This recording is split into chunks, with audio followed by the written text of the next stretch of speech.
Okay, Erev Tov Rabotai, welcome aboard to everyone.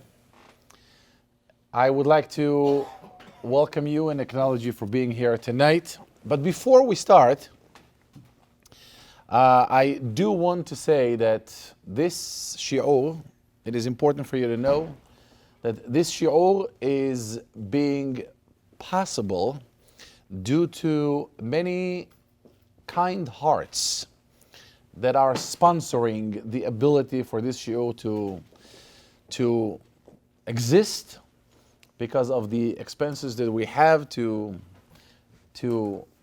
record it, edit it, publish it in all the social media platforms.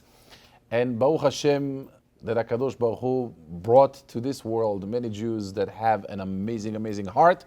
And if you ever wish to join this beautiful sponsorship group, you're most welcome to join by going to the website. It's called, I think, www.theweeklyshiur.com. Is that it? Yes, sir. Theweeklyshiur.com. And based on your ability and open heart, you can sponsor it monthly. It just helps for this SHIUR to exist and to be able to be published. I also would like to, and I think I felt bad not doing it before. I would like to acknowledge and express a tremendous gratitude to the congregation of Baba Sali for allowing us to have the SHIUR here. Because rule number one in life is we always have to remember not to take anything for granted. Nobody owes us nothing. And from the first time that we asked permission from the congregation of Baba Sali to use the place, to have the SHIUR here, to host the SHIUR, the answer was always great, welcome, and I think we owe Bet HaKnesset a tremendous, tremendous gratitude and hakarat tov, and Be'ezrat Hashem, this Bet HaKnesset should continue to be the place of Torah, joy, simcha, and always celebrating life. Amen. You know, over the course of our lives, there are many, many events and messages that we get if we have the skill of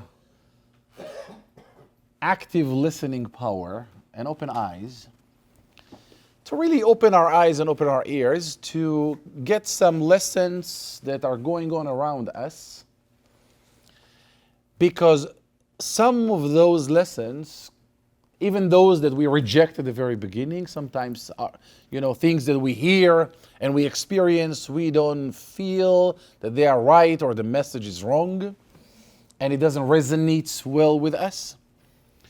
But the idea is that if we are open in our minds, in our hearts, in our ears, in our eyes, there is a great possibility that amazing, amazing, most powerful lessons are being conveyed and delivered to us, if we're able to inhale it and be able to produce something great in our lives from those messages. One of those has to do with a story that I experienced many years ago. Many years ago, and I'm talking about 28, 27, we're talking about 14 years ago. 14 years ago, I took my son to be accepted into a yeshiva, to take the test in a yeshiva in Riverdale, New York.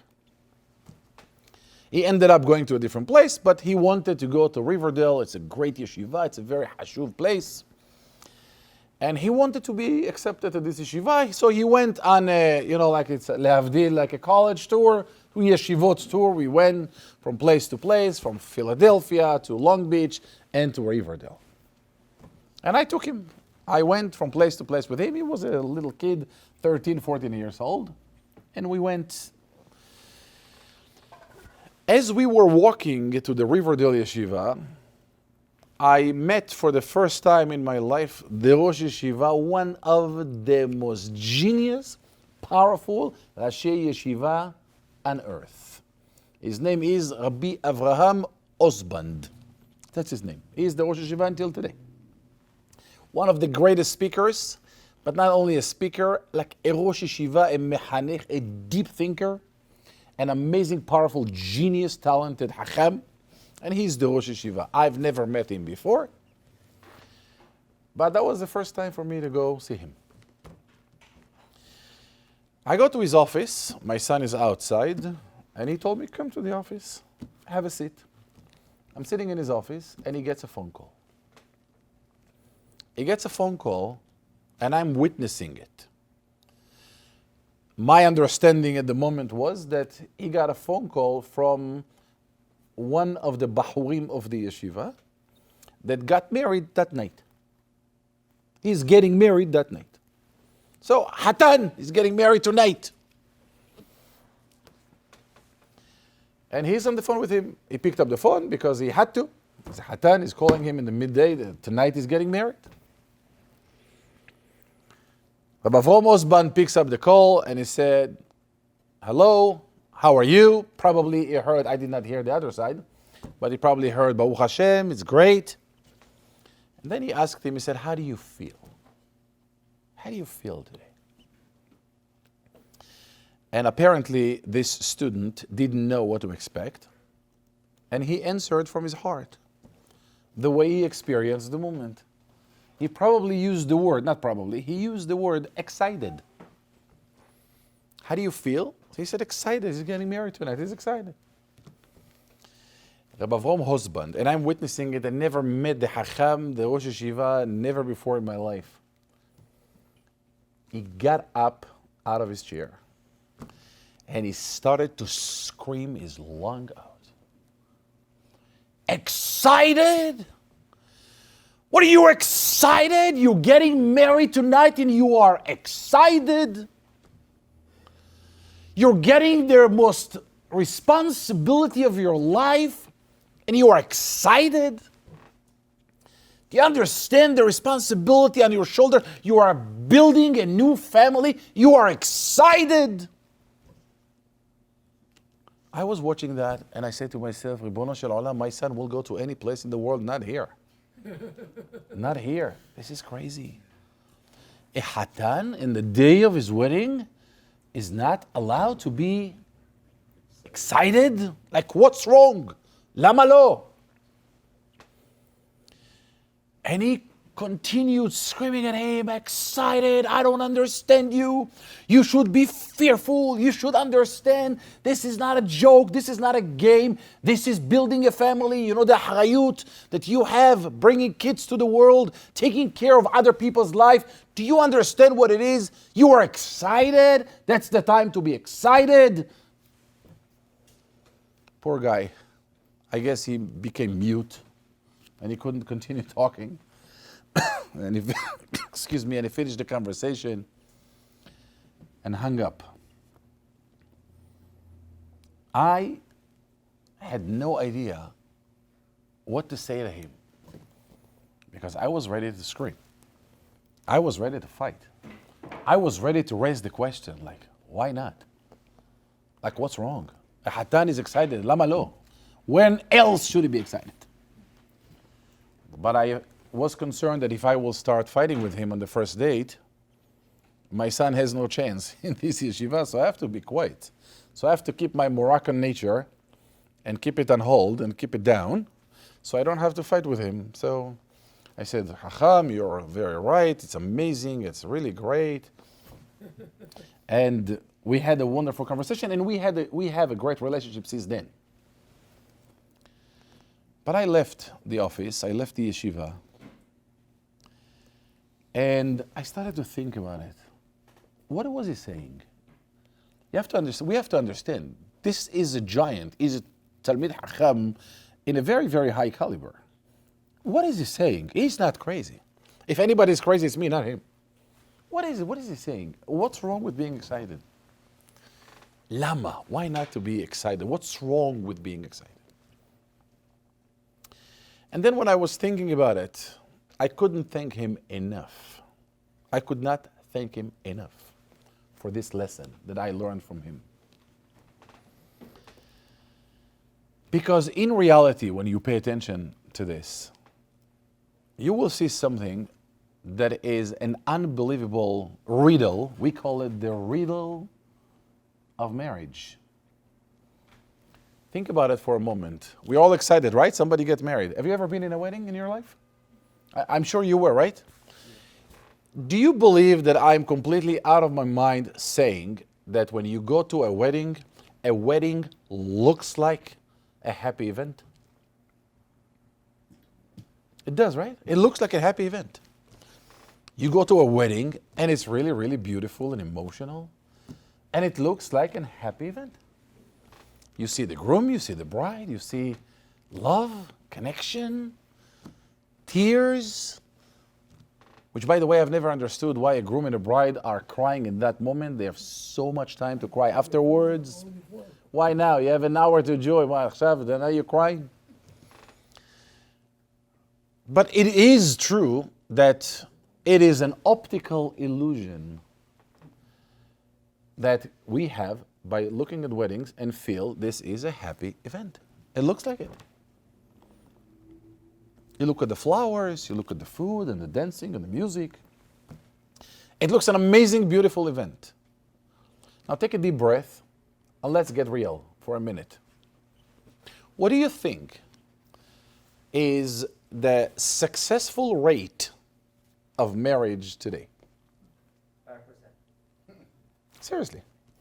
We have about 60% chance, 60% divorce rate. And what is a divorce? Divorce is going to court and finalize a divorce. And then we have 40% left for those who are divorced together, because they're not actually getting divorced because of God knows what. They have family, they have kids, they have money, they have status in the community, pressure of all kinds of society pressure. They don't want to have that label of a divorce. So from this 40%, what percentage of those people do you believe are truly, simply happy? 2%. So 2, 5, you're very generous, but let's assume 5, 10%. That are people that really gets up in the morning and feel awesome and feel blessed and feel happy. So there are many business people in this room right now, right?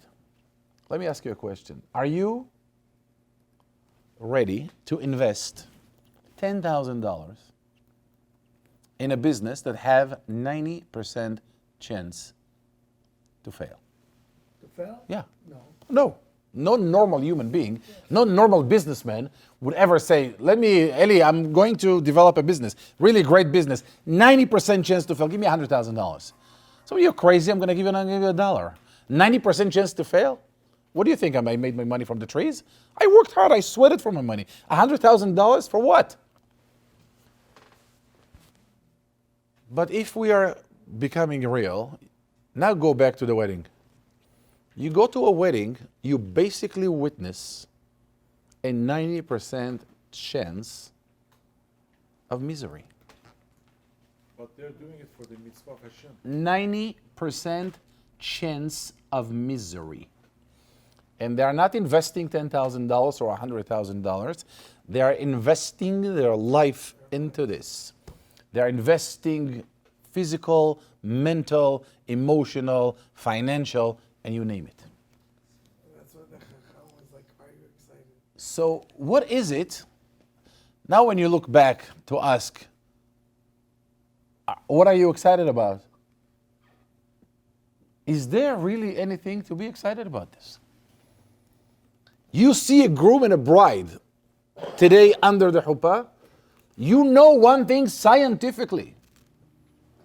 Chances of them to survive this is very, very, very slim.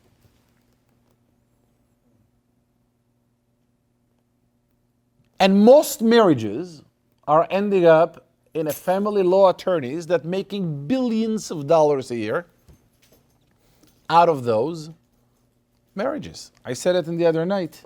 I think the family law attorneys should sponsor weddings. They should sponsor weddings because they're making, it's like the dentist. Exactly. It's like a dentist who is giving candy. Because that gives them business. And believe me, I've been in this business more than 30 years. I've worked with thousands of couples in my life, in seminars, in coaching. It's sad. It's sad that the most beautiful relationship that start with love and connection and bond and the entire feelings of hopes and aspirations for beautiful life are ending up in a horrific result. And I asked myself for many years, what's wrong? Why is it like that? Why is marriage as an impossible institution? Maybe the system's wrong. Are people that bad? Because ask yourself, what percentage of those who got divorced started their marriage in a happy, loving place? All of them. All of them. Ask anybody before you get married, like, why are you getting married? What do you mean? I love her, she loves me. I mean, we are happy together. I mean, she makes me laugh, she makes me happy, she takes care of me, I take care of her. You know, life is beautiful. What are you talking about? It's beautiful. Are they lying? They're not. They are saying the truth. They really, truly feel it. So if such a beautiful unity starts in such a beautiful way, what is happening? This is the $1 billion question. What is happening that caused people to not be able to make it through? Are people bad? So people can tell you communication and intimacy and finances and all kinds of nonsense answers.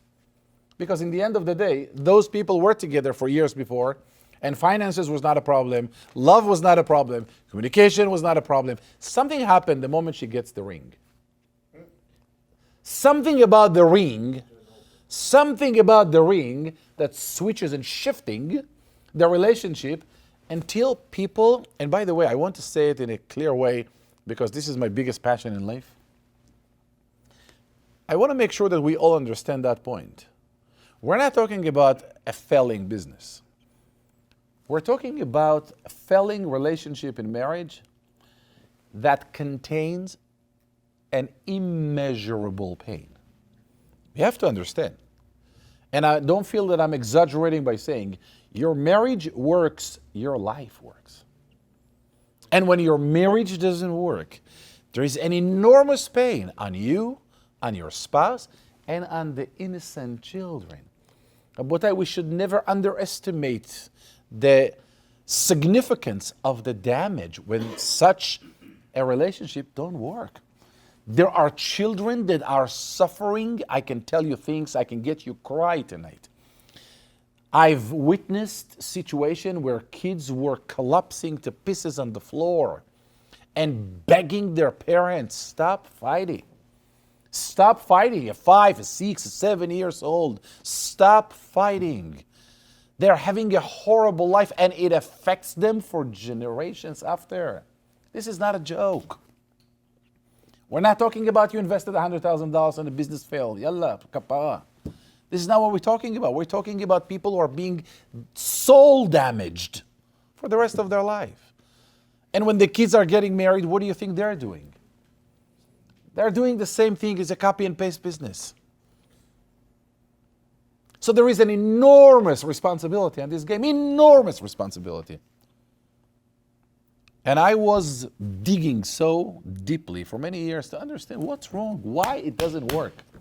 What is it about marriage that doesn't work?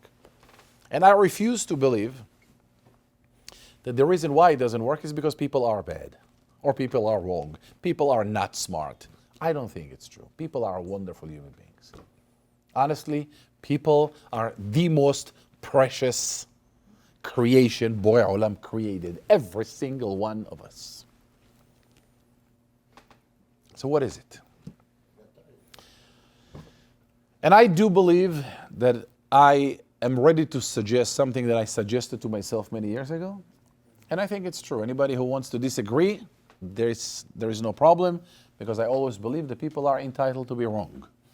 You can disagree with me, but I believe this is it. And it's very simple. The reason why marriage doesn't work is because marriage is nothing but a profession. Profession? Yes. Marriage is a profession. Like every other profession in the world. And if you are not a surgeon, and if I will take you, Ilan, right now and put on this table, okay, a patient that needs an open heart surgery, and I'll give you all the tools, all the knives, all the lights, all the robes, anything you need, all the stethoscopes, all the knives, every single equipment you need. What do you think is going to happen when you start to operate? Huh? What's going to happen to this person? Die. Is there 99% he will die? Yes, of course. 99%? 100%. It's 110%. He will die. Now, what does that mean about Ilan? Nothing. You are the most amazing human being I've ever met. And I mean it. Not just to compliment you. I love you dearly. And it's true. It means nothing about who he is. Do you know why this guy will die? Because Ilan has no idea what he was doing. No skill. He has no idea what he's doing. This is exactly what's going to happen to me if I go on Ilan's shows, and as Ilan go on stage, I'm going to move him. I'm going to take the mic, and you're going to count to 5. Every person on the audience will run away. Why? Because I'm such a bad person? No. I don't know how to do what he does. This is a king of music. He knows how to run a show, a musical show.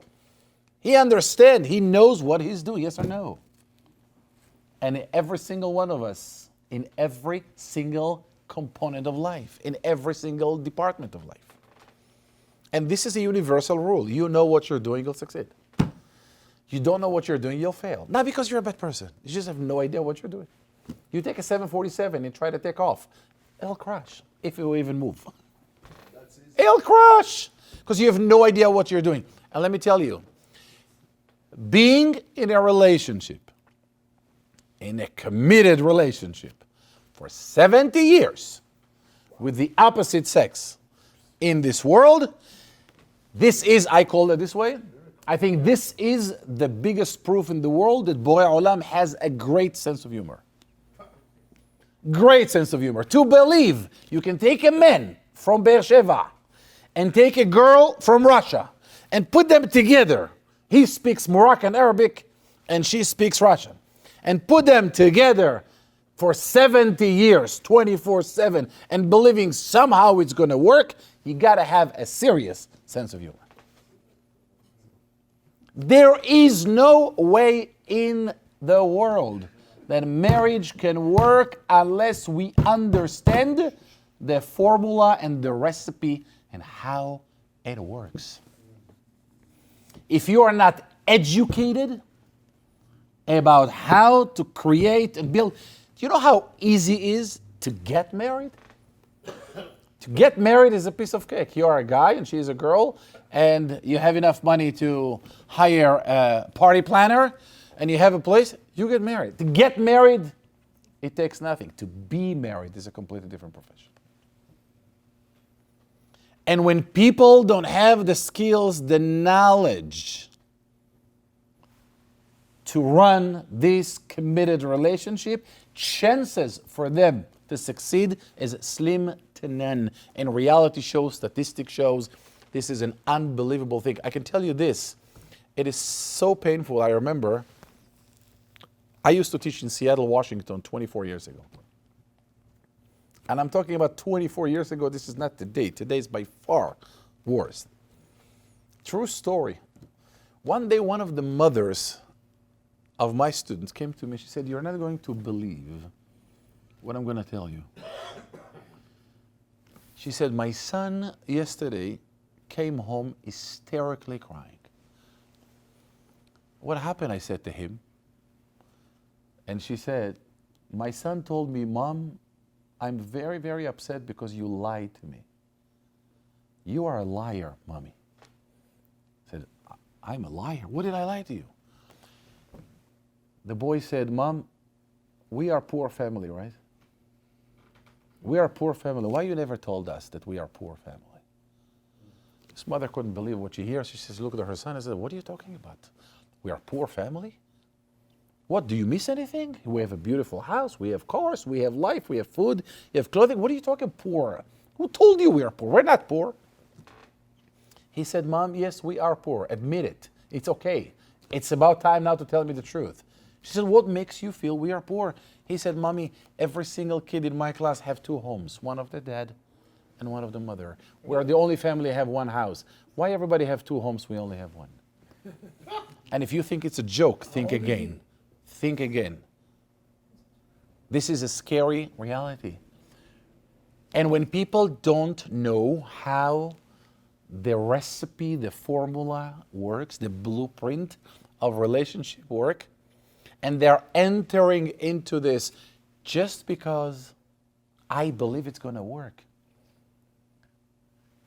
Reality shows that it doesn't.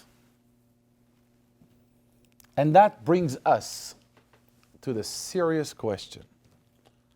What is the most fundamental principles that can really make a relationship work?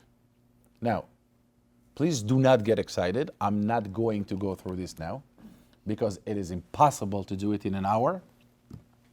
As a matter of fact, I can tell you that every couple that ever came to me, and I do it for many years, every couple that comes to me for me to officiate their wedding, to be their rabbi, I never in my life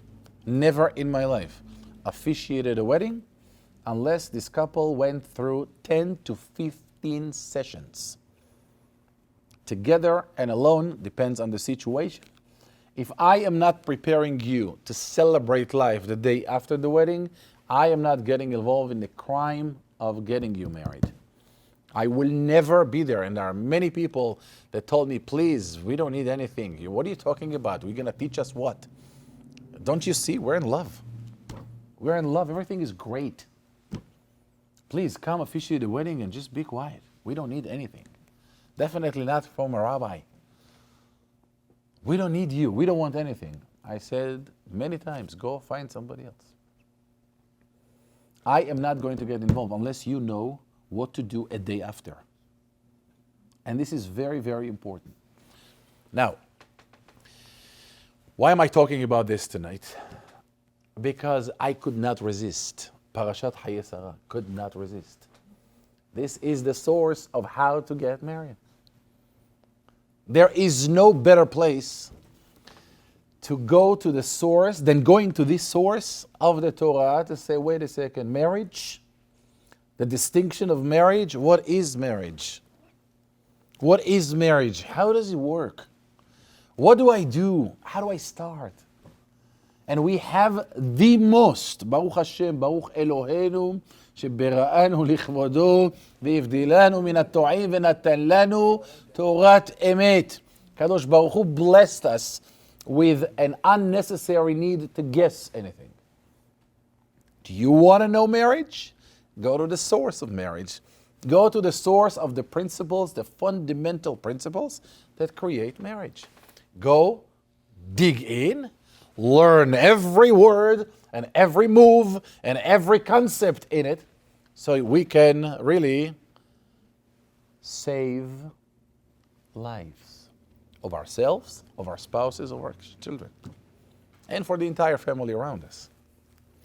So that's what we're going to do. We're going to discuss the fundamental principle. We're not going to discuss the whole thing. If you ever want to know the whole formula, the whole blueprint, the whole recipe, it will be my pleasure. I'm not trying to sell my business right now, but if you go to the Toledano Academy, that's what it's called, toledanoacademy.com, and you can find all the courses and all the coaching and everything you need if you ever interested to know how it works. But tonight, I would love to speak about one fundamental principle that we learn from Avraham Avinu throughout the entire Parashat HAYE SARA. And I can tell you this, if we are digging in to understand this principle, there is a wonderful, wonderful chance that whatever we do in life, it will be a great success. Let's begin. Parashat HAYE SARA, it's known that Parashat HAYE SARA contains two topics. There are only two topics in Parashat HAYE SARA mainly. The first topic is what? Death of Sarah Imen. And the second topic is a wedding. So we have two topics in the parasha: death and wedding. I remember years ago when I said it in a SHIUR, somebody from the audience got up and said, "Rabbi, you're wrong. Those are not two topics. Death and marriage is the same topic. It's all the same topic. Those are not two topics." Somebody even came up with the worst idea, and I don't think it's proper to make a joke about this. But he said the rule number one of getting married is make sure there is no mother-in-law involved. You have to make sure mother-in-law is out of the equation, then you can start your wedding. Has v'shalom, not even as a joke. But Parashat HAYE SARA speaks about two major topics, right? The death and the burial of Sarah Ibenu, Aliyah Shalom, Kodesh Kodashim. And the Shidduch, if you wish, of Yitzhak Avinu with Rivka and the whole process with Eliezer. I'm sure you are very, very familiar with the general idea. But here is what's going on. Avraham Avinu, let's be Moroccan for a minute. How many of you are familiar with the word Gzdur? Gzdur. Are you familiar with it?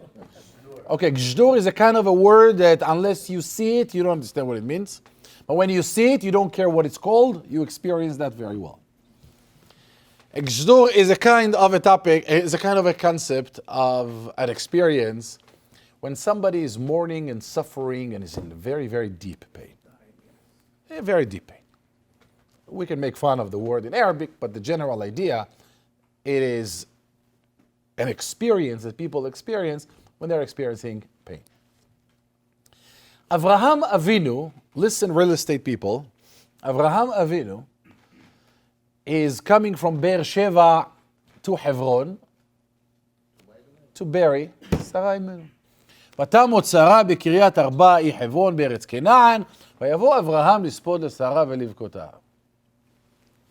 Avraham Avinu is coming to give over a eulogy of Sarah Imenu, to share with the world her greatness, her glory. לספוד לשרה ולבכותה, לספוד לשרה meaning to give a eulogy over Sarah, ולבכותה and to cry for his loss.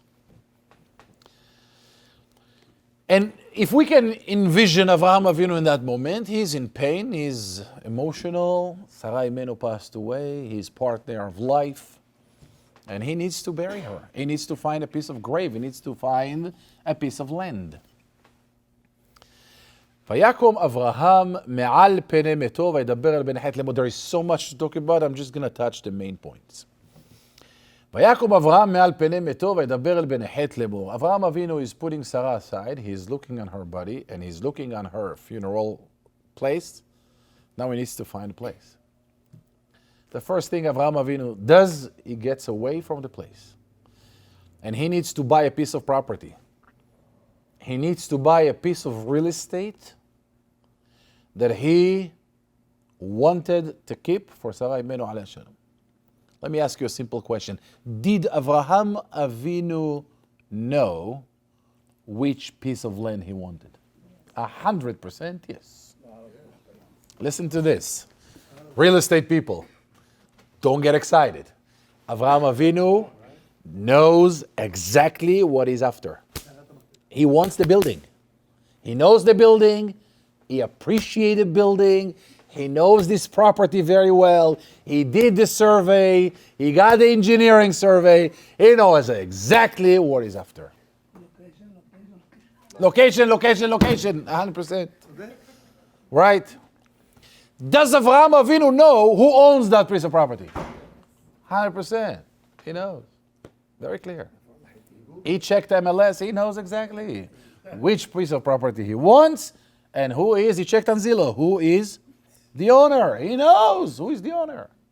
Does he know the price of it? 100%. He knows everything.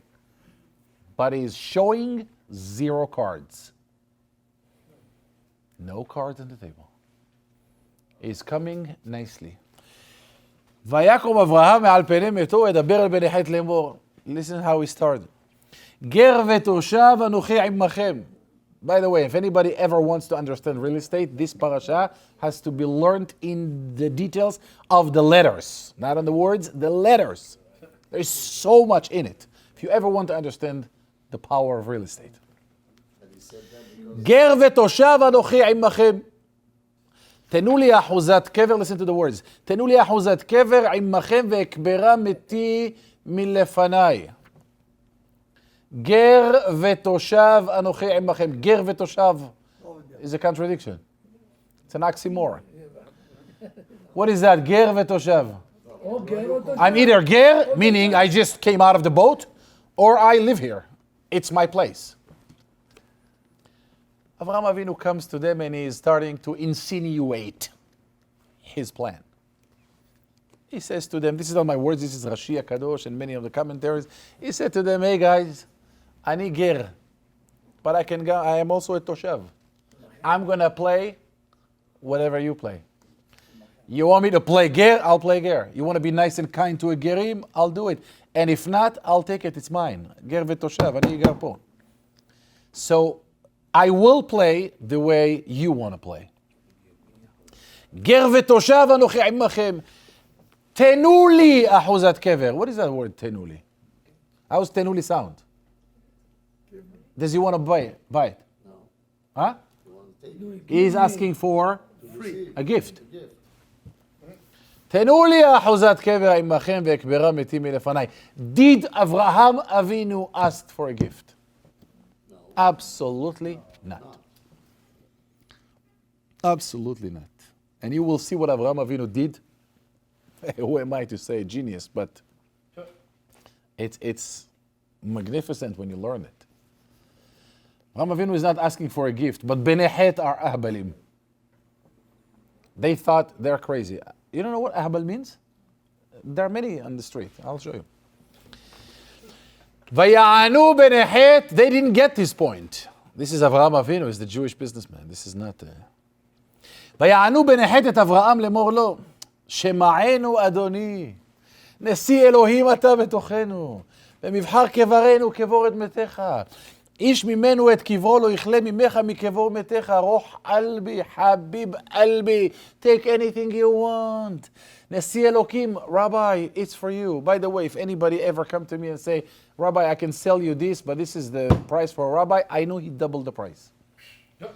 When you say, נשיא אלוהים אתה בתוכנו, במבחר קברנו, take anything you want. איש ממנו לא יכלה ממך מקבור מתך. This is a sweet talk. We'll give it to you. Avraham Avinu said, no.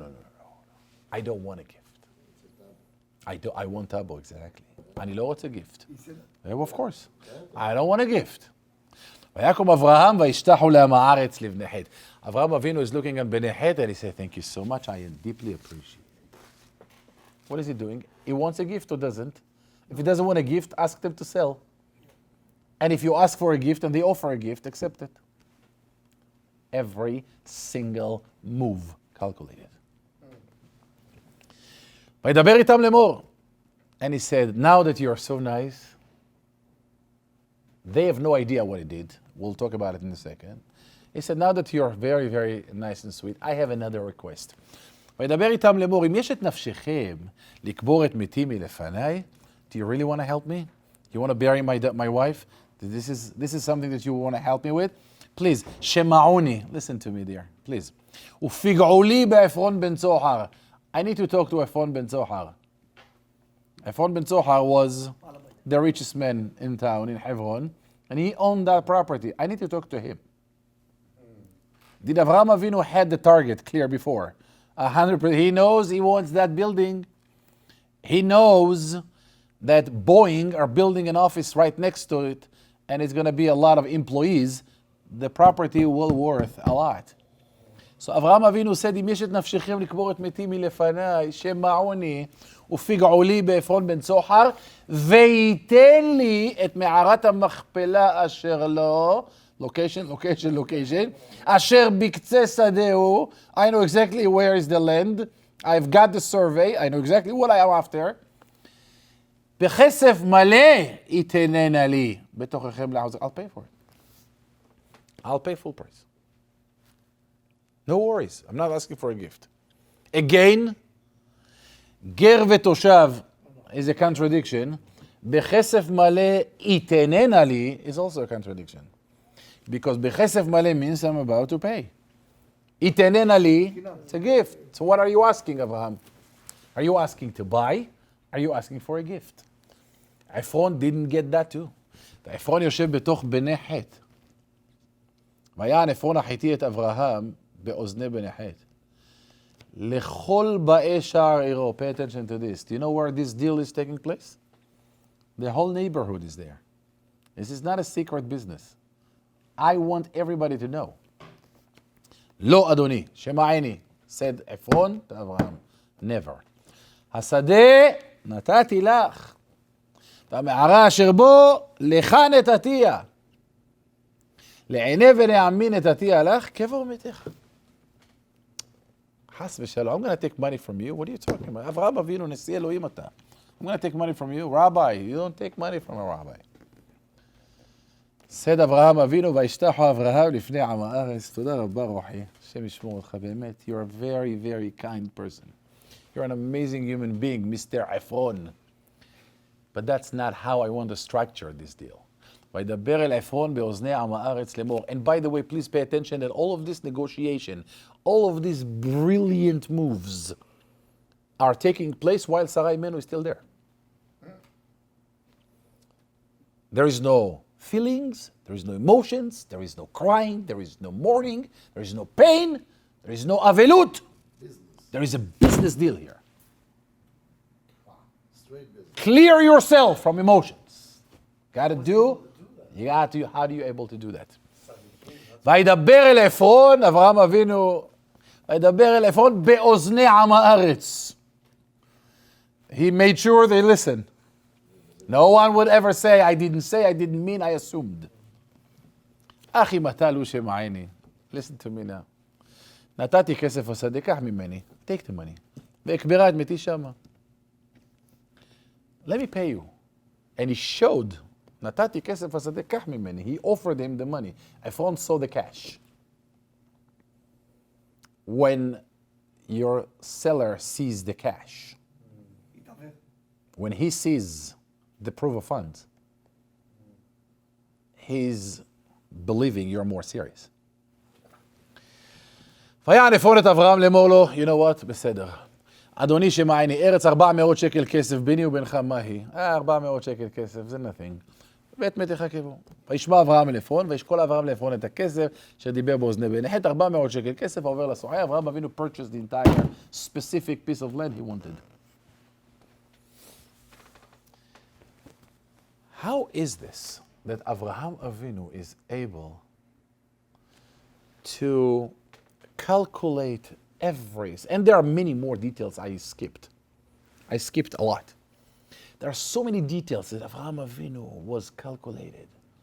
Just for you to know, just in general, I don't want to get into the details of it. בכסף מלא יתננה לי. כסף מלא means I'll pay. יתננה לי means I want a gift.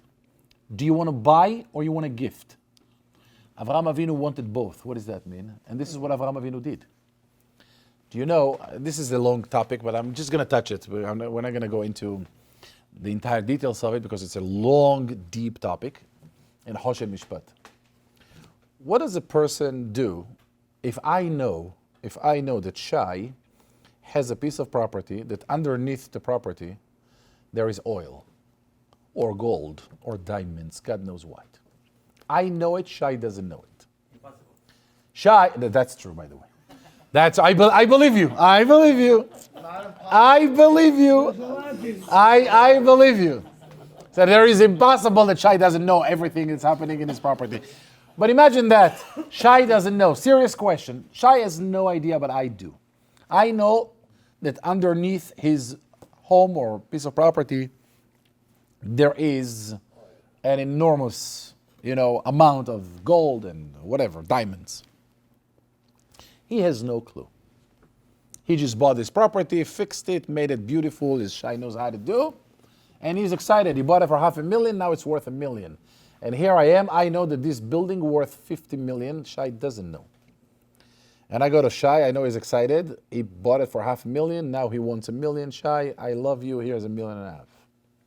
Shai, here is $2 million. Shai said, you're very generous, I have a 1031 exchange, I have some money I need to burn, please. He bought this nonsense story, and he took it. He took $2 million, he goes back home to Moran, and he says, Moran, we are the luckiest people in the world. And I drive a Toyota Camry from 1976. But I put $2 million to buy your house. He's out. Deed goes to my name. Everything is happy. Shai started to love me. Said, I have more deals for you. He got excited. I'm paying triple than what he could ever dream to get. And Shai blinks twice. And a month later, he sees me driving a brand new Bentley. And he has no idea where is that from. He goes back to see the property because he likes to drive. He drives around and the house is wiped out. I put the home down. I demolished everything. And Shai said, this guy is weird. He paid the triple and he took the house down and he drives a Bentley after Toyota Camry of 1967. What's wrong? Something is fishy here. And Shai knows how to investigate. And he investigated and he realized that beneath his house, I have a value of $50 million. And Shai is running to his attorney and wants to sue me. And he says, wait a second. Disclosure, disclosure, disclosure. Did I know that there is diamonds underneath? I knew. Did I know the value of the house? I knew. Did Shai know? Shai didn't know. So what do? Does Shai have a claim against me? No. That's beautiful. We can take the entire Hoshen Mishpat and cut it out to 1.5 pages. If you can say yes, no. It's not simple. Because there is a misleading. If I know any information about the value of your land, it could be called lying, misleading, deceiving. Can be a lot of things. Can Shai sue me for saying you knew the value, you stole this property from me. You fooled me by giving me $2 million and you took it. I stole your property. Does Shai have a claim? By the way, that can be a 15 hours conversation in Gemara, in the Poskim, in the Rishonim, whether or not he has a claim against me or not. And one thing I can tell you, if you ever believe this is the yes and no answer, think again, because there is nothing in Judaism that is yes and no answer. In any case, it's not a yes or no answer. Which one is it? We're not going to go into this. I know you're curious about this, but that's going to take a longer time and a different time. But here is the deal, Rabotai. Avraham Avinu understood the value of Ma'at HaMachpelah. He knows that Avraham and Adam and Hava are there. He knows that the Kadosh Baruch Hu blessed this place. This place has zero price. It's priceless. It's priceless. When Avraham Avinu came, he came and targeted this piece of land, but he didn't say it. What he did say, he knew that Bnei Het, the people that lived in that area, they don't give piece of land from them. Bnei Het were the government of the area. So if he knew, by the way, if you ever experience that, it will be very familiar to you. Avraham Avinu knew that if he goes straight to Ephron and say, Ephron, I want to buy this land. You're going to lose because now you're after this specific target. Don't show your cards. I want this property. But not only that. Avraham Avinu knew that if he will go straight to Ephron, Ephron will tell him, Just like many other business people, when you go to a business guy and you say, can you give me a deal on the house? Can you give me a better rent? Whatever. And people who are good liars say, I need to speak to my partner. They have no partners. They're trying to find somebody to blame on. You know, our company, Rami, I'll give it to you for free. What are you talking about? As far as my concern, I'll give it to you. I love you. But my partners, the company, the investors, they're making you all kinds of stories. The investors cannot. Avraham Avinu knew that if he goes to Ephron would say, Benechet will not allow it. It's not a question of money. So Avraham Avinu goes to Benechet. He covered that first. He goes to Benechet. He said, Benechet, גר ותושב אנוכי עמכם. תנו לי אחוזת קבר. He didn't ask for a gift. He said, allow me to purchase. And they said, what do you mean allow you? It's all yours. We let you. It's all yours. You are part of us. Nesi Elokim ata betochenu. You're not just one of us. You are the leader of us. We'll give you anything. That covered? Now show me a phone. Now a phone is out of excuses. A phone cannot tell Benechet don't let. That covered. And this deal is happening where? Be'ozne Benechet. Everybody's watching. Everybody know. We already covered that part. And now he goes to Ephron. He doesn't want Ephron to ever question the deal. Oh, I made a mistake. Had I knew that you love this land because it has a special value, I would never sell it to you. Say Avraham Avinu, don't sell. Chesef maleh, I'll pay you, but give it to me as a gift. In a business deal, you can question the price and misleading or deceiving. But if it was a gift, so he said to him, Mima nafshach. In any case, you either sell it or give it to me or do both. Just in case you ever later on ask any questions about this land, we're covered. Put this aside for a moment. The next step Avraham Avinu is taking, we can really spend hours on this, is Avraham Avinu is looking for Isha Leitzhak. I'll get back to this point. No. He's looking for a wife for his son, Yitzhak. He's looking for a bride for his son, Yitzhak. That's what he's looking for. Now, what would be the best way for Avraham to do? There was no online dating sites back in the days. So Avraham Avinu does what? He needs to send someone. Yitzhak Avinu is 40 years of age. He needs to find a kala. Avraham Zaken ba bayamim v'Hashem berach et Avraham bakol, and he needs to send a messenger. Who is he sending? Who was Eliezer? Yomer Avraham el avdo. Look on the moves Avraham Avinu makes. It's unbelievable. Yomer Avraham el avdo zekan beto. Hamoshel bechol asher lo. Simna yadecha tachat yerechi. What is he saying? He's sending Eliezer. Do we know Eliezer until now? No. 1,000,000% yes. דמשק Eliezer, Avraham Avinu spoke to HaKadosh Baruch Hu, המבינה בן ביתי יורש אותי. No, but do we know who Eliezer is? Of course. So if the Torah would say, Vayomer Avraham el avdo, do we know who is this avdo? Yes. Or we're going to suspect this is Mshot Kakun? El avdo, we know this is Eliezer, yes or no? But the Torah chose to compliment Eliezer specifically at this point. El avdo zekan beto. Zekan beto. Hamoshel bechol asher lo. He's in charge of everything. We know Eliezer. דמשק אליעזר היה נקרא דמשק אליעזר, סוד הגמרא, שהיה דולה ומשקה מתורת רבו. He was the translator. He was the delivery person of the Torah of Avraham Avinu. I don't know if we have a possibility to comprehend what it means. Eliezer. But the Torah said here, Eliezer has a compliment. Zekan beto, amoshel bechol asher lo. Why does the Torah compliment him in this? The first thing you want to know about finding a kala, you have to understand the value of the hatan.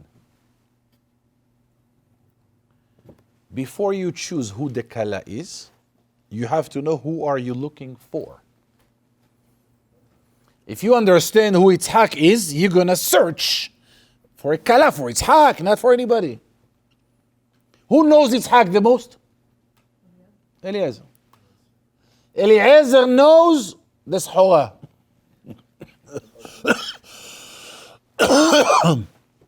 ויאמר אברהם אל עבדו זקן ביתו.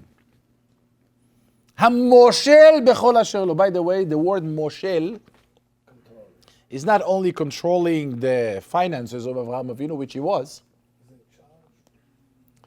but also he was the man that controlled his emotions.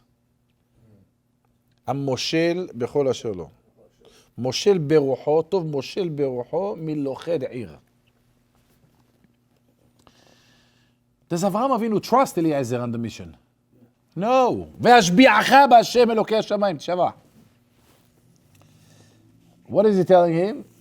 אשר לא תיקח אישה לבני מבנות הכנעני אשר אנוכי יושב בקרבו. You are not going to take a daughter from בני כנען. What is the first thing is? Where is she from? In which garden this flower grew up? Where is she from? I don't know if you ever heard that, probably you did. But in the old Moroccan culture, when anybody offered a father, which was the king of the family all the time, offer him a hatan for his daughter, he never opened an FBI file of investigation. The only thing Moroccan people used to say is they had one question. Where is he from? No. What city? No. The father. No. Was God-fearing? Khaf Allah. Is he God-fearing? When you say God-fearing is everything. It's Khaf Allah. Khaf Allah, taviyoto. Everything else is the details. כי מלארצי ולמולדתי תלך, רגעת האישה לבני ליצחק. Eliezer has a conflict, an inner conflict. And if you wish, he felt bad. He felt hurt. Avraham, you're looking for a kala for Yitzhak? Hello? I have a daughter. I have a daughter. What do you need to look for? Far away. I have a daughter, you know her. You know her family.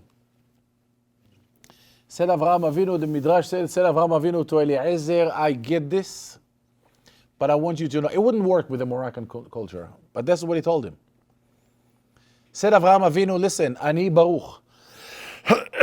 Excuse me. Ani Baruch. Ve'ata arur. Arur kena'an eved lamo. אתה ארור ואני ברוך, ואין ארור מתדבק בברוך. We're not a good match. We're not a good match. אני ארור? כן. אני אליעזר? כן. I understand. אברהם אבינו, don't you love me? I do. Don't you appreciate me? I do. Don't you consider me זקן ביתו? I do. Don't you see that I am a moshel bechol asher lo? Do you see my qualities? And this is my daughter. I get this. But we're not getting married. Our families are not a good match. I'm very specific what I'm looking for. And Eliezer goes, and he said to Avraham, ויאמר אליו העבד, אולי לא תובע אישה ללכת אחריי. What if the bride that I'm going to bring will refuse to come here? Can I take Yitzhak out? תודה רבה. Can I take Yitzhak out? Can I take Yitzhak to her? ויאמר אליו אברהם, Eliezer, listen my dear. ישמר לך פן תשיב את ביתי שמה, don't you dare. You're not taking Yitzhak there. למה? Because there is something very funny about your question. השם אלוקי השמיים אשר לקחני מבית אבי ומארץ מולדתי ואשר דיבר לי ואשר נשבע לי לאמור לזרעך אתן את הארץ הזאת הוא ישלח מלאכו לפניך ולקחת אישה לבני משם. said Avraham Avinu to Eliezer, Get out of the illusion that you do the job. You're not doing anything. You're the player. Do you know who runs the universe? Do you know who runs the show? HaKadosh Baruch Hu, Borei Olam, runs the show. So what is my role? Just do it. Just go. Go try to find. But you're not, don't worry. Maybe she's not going to come. Maybe she's going to come. What if this? What is that? Stop. You're not the one that does it. HaKadosh Baruch Hu mezavek zivugim. HaKadosh Baruch Hu puts husband and wife together. Forget about it. It's not your choice. We are living in a bubble, in an illusion. We believe we chose our wives. We didn't choose anything. It's all Borei Olam did. He made her to find favor in our eyes. We're living in an island. We think, oh, I chose my wife. I'm a brilliant man. I'm very sophisticated, I'm smart, I'm clever. I knew where to find it. You know, and we look on the list of qualities. She has this, she doesn't have that, as if we understand anything. Said Avraham to Eliezer, relax. It's not you that does the job.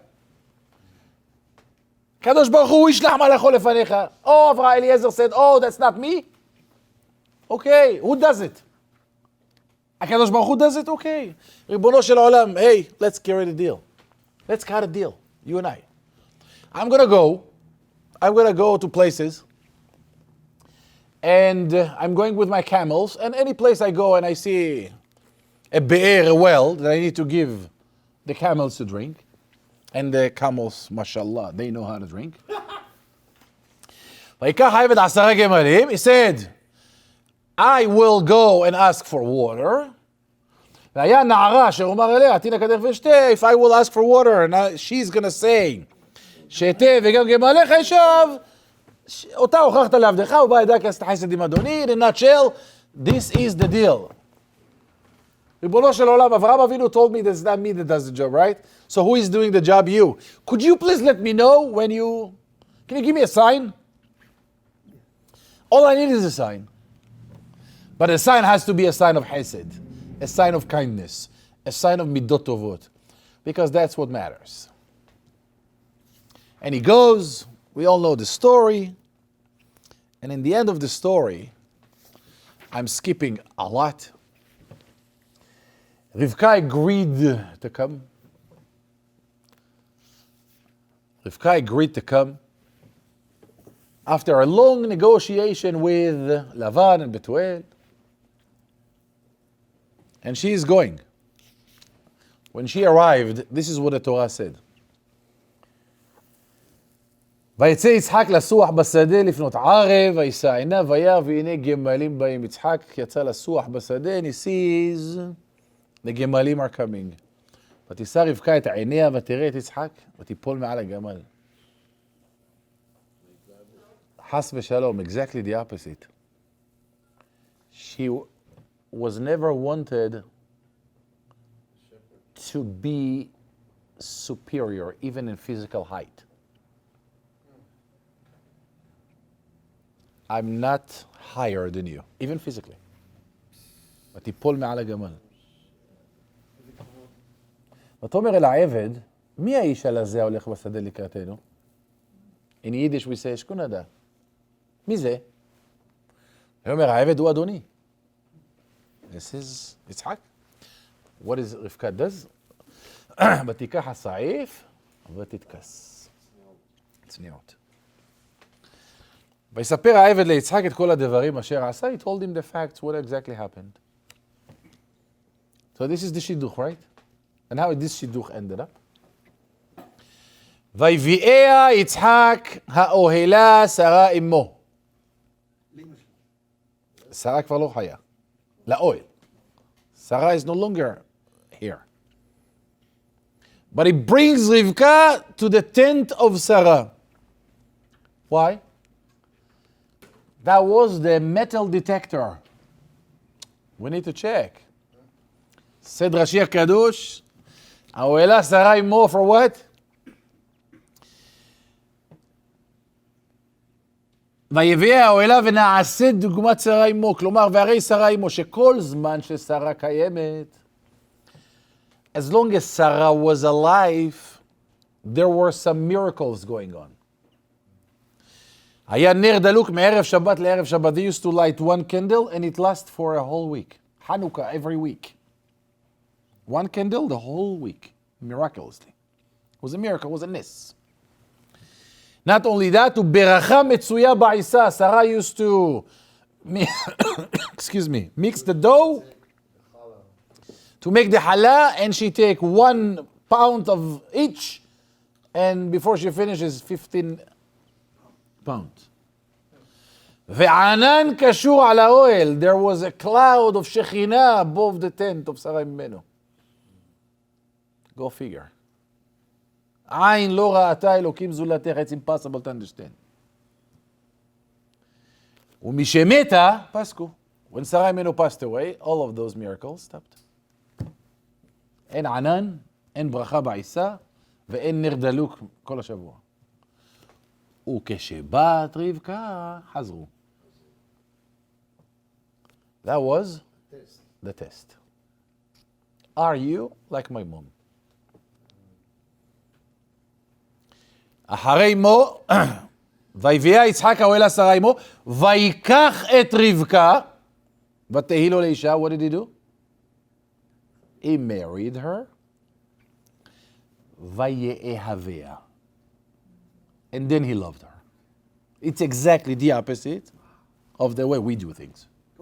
We first love, then we get married, and we realized we're stuck. So you didn't know what he was Here's what happened. No, first and foremost, how righteous you are. So how Sadiq? You are tzaddiket, let's get married. And after I can see and experience your righteousness, now I love you. That's what the love is. I don't love you because you're attractive. Because if I love you because you're attractive, I don't love you, I love me. But you know she was attractive. She was, but that was not the reason. She was the quality of this. Now let me tell you this. I said that Avraham Avinu is teaching, Rabotai, I'm going to go short on that because of time. We are a little bit late. But Avraham Avinu is basically teaching us the basic fundamental concept of everything in life. If you want to be successful in anything you do in life, the first thing you have to learn is understand the purpose of what you're doing. The purpose of what you're doing means like this. We need to explain a little bit the idea of purpose. If Haz v'Shalom someone needs to go through a surgery, and he has 2 doctors to choose from. One did open heart surgeries, about 5,000 of them. No one ever died. But he's a 400-pound guy, very not nice, extremely arrogant, not patient, and he's not a nice guy. The other one did about 2 surgeries, 1 dead, but he's a good-looking guy, a beautiful, beautiful talker. He has patience from here till tomorrow. He knows how to talk, how to make you feel good. You need to do the surgery. Here, what are you going to go for? The 5,000. The fat guy. Why? Don't you like people that are nice and Doesn't matter his personality. I care about myself. It's experience. His It's skills. not even would be nice. Doesn't matter. based on what am I choosing Dr. A or B? Probability. No, Skill. no, no. Based on the purpose of that choice. What do I want? Want to stay alive. I want to stay alive. I want a successful surgery. When my goal, my purpose of doing this is to get a life after the surgery, I don't care about the way things looks, is nice, is disgusting, is arrogant. By the way, don't blame a doctor who did 5,000 surgeries for being arrogant. Maybe he has what to be arrogant about.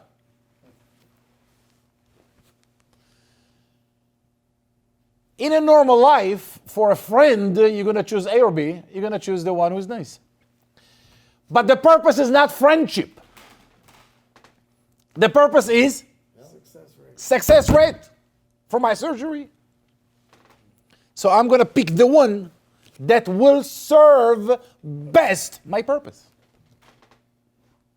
You can use 10 million examples. Same concept, same principle.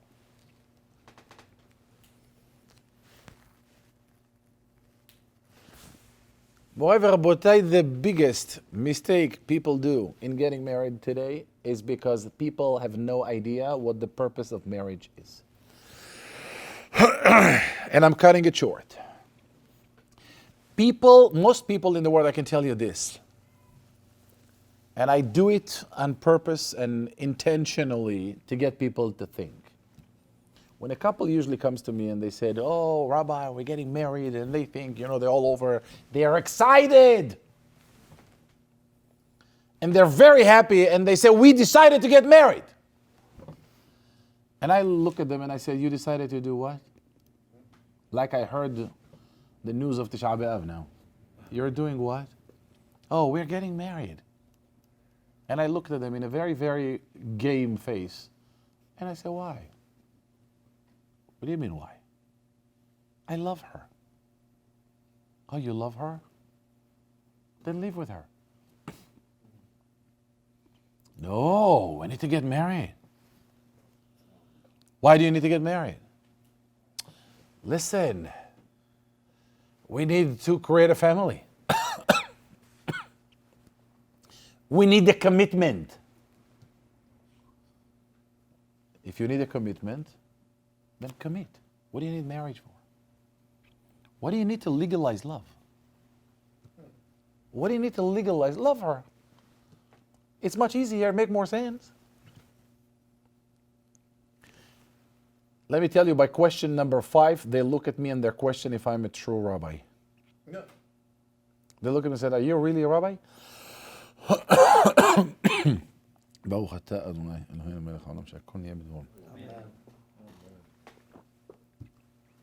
And I leave them with a question that they break their minds. And until they get to that point, they have no business in getting married. I ask them a very simple question. I said, Rabotai, listen to me. Please help me to understand. What are you going to get from marriage to your life? You cannot have in your life without being married.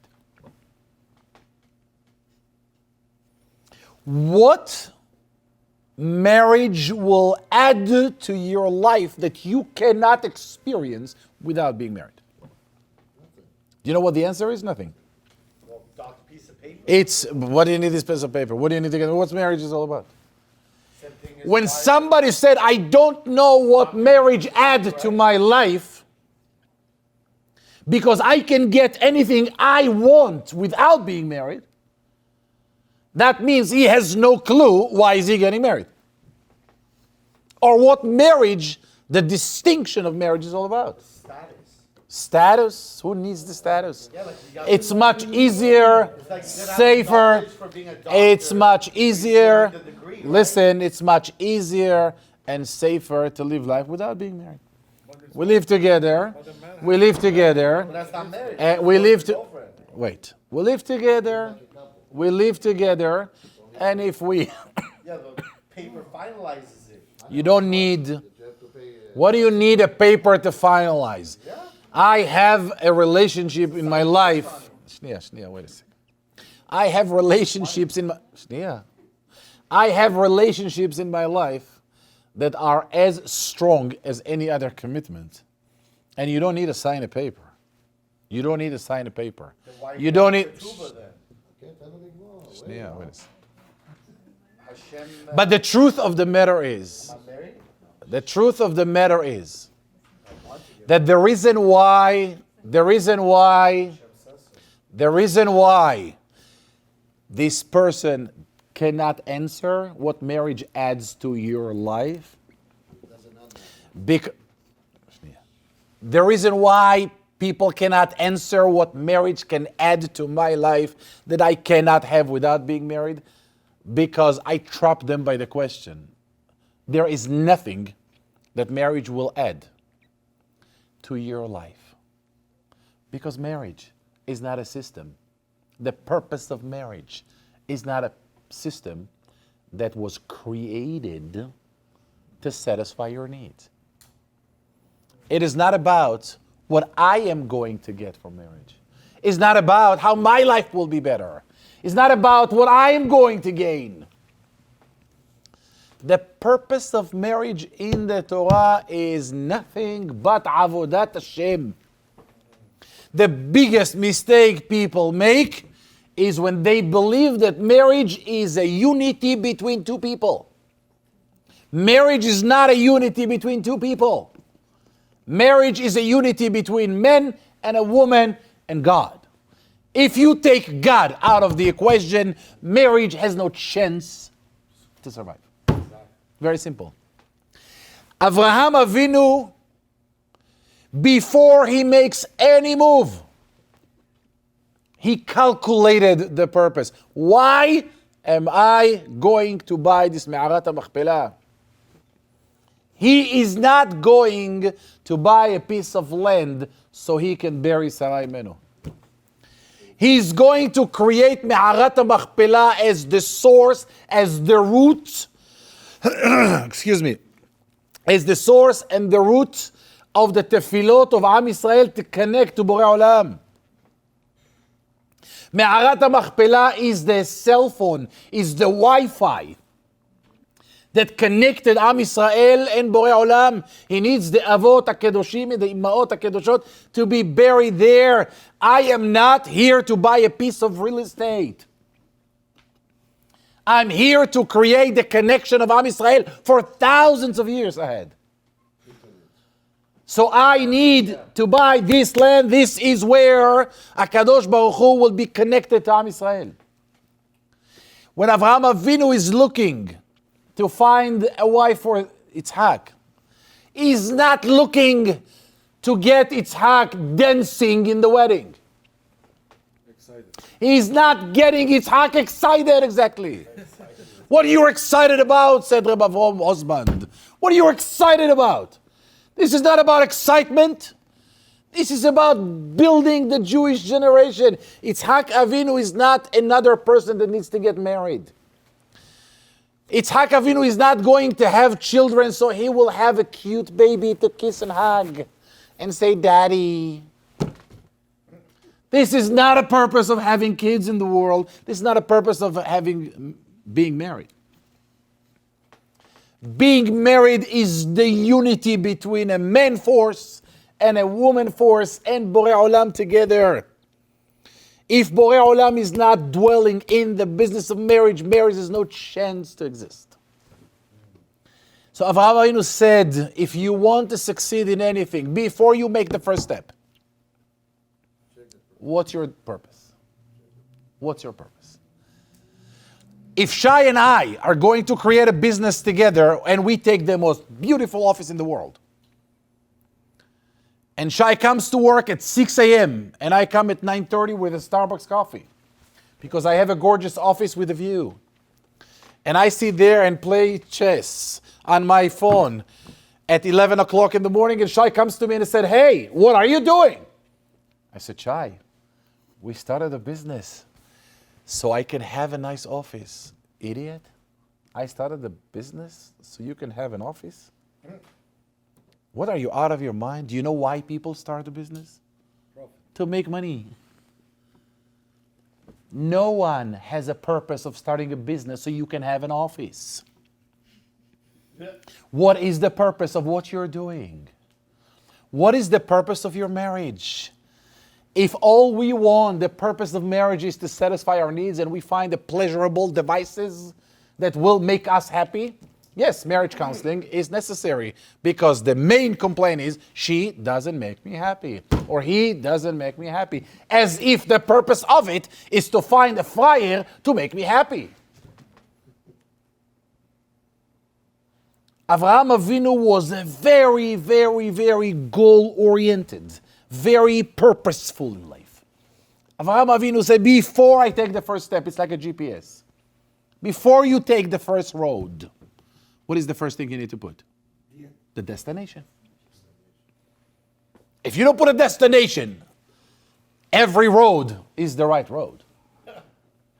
And the only time we can ever succeed in anything we do is be super clear on what the purpose of what we're doing.